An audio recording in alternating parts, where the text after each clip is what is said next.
उत्तरा के जीवन चरित्र का महाभारत की कथा में सविस्तार वर्णन है। जब महाराज विराट ने यह सुना कि उनके पुत्र उत्तर ने समस्त कौरव पक्ष के योद्धाओं को पराजित करके अपनी गायों को लौटा लिया है, तब वे आनंदातिरेक में अपने पुत्र की प्रशंसा करने लगे।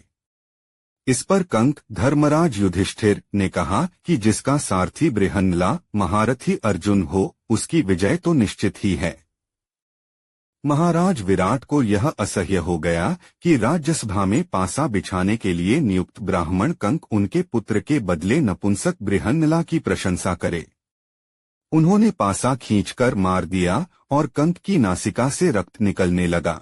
सैरंध्री बनी हुई महारानी द्रौपदी दौड़ी और सामने कटोरी रखकर कंक की नासिका से निकलते हुए रक्त को भूमि पर गिरने से बचाया। जब उन्हें तीसरे दिन पता लगा कि उन्होंने कंक के वेश में अपने यहाँ निवास कर रहे महाराज युधिष्ठिर का ही अपमान किया है, तब उन्हें अपने आप पर अत्यंत खेद हुआ। उन्होंने अनजान में हुए अपराधों के परिमार्जन और पांडवों से स्थायी मैत्री स्थापना के उद्देश्य से अपनी पुत्री उत्तरा और अर्जुन के विवाह का प्रस्ताव किया। इस पर अर्जुन ने कहा, राजन, मैंने कुमारी उत्तरा को बृहन्नला के रूप में वर्षभर नृत्य और संगीत की शिक्षा दी है। यदि मैं राजकुमारी को पत्नी रूप में स्वीकार करता हूं तो लोग मुझ पर और आपकी पुत्री के चरित्र पर संदेह करेंगे और गुरु शिष्य की परंपरा का अपमान होगा।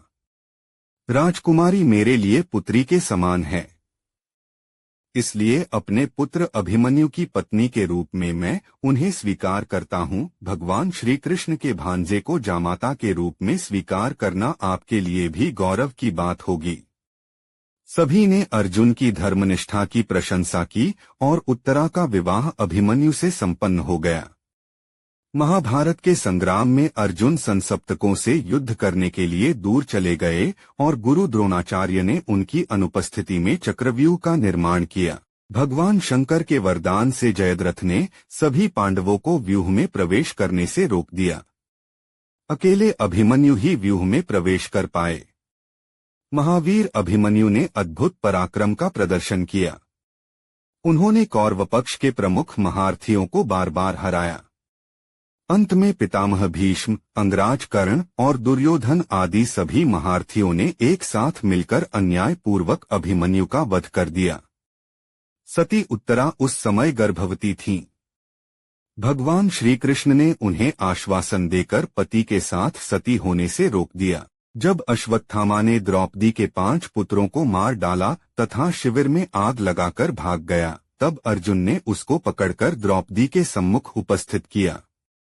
वध्य होने के बाद भी द्रौपदी ने उसे मुक्त करा दिया, किंतु उस नराधम ने कृतज्ञ होने के बदले पांडवों का वंश ही निर्मूल करने के लिए ब्रह्मास्त्र का प्रयोग किया।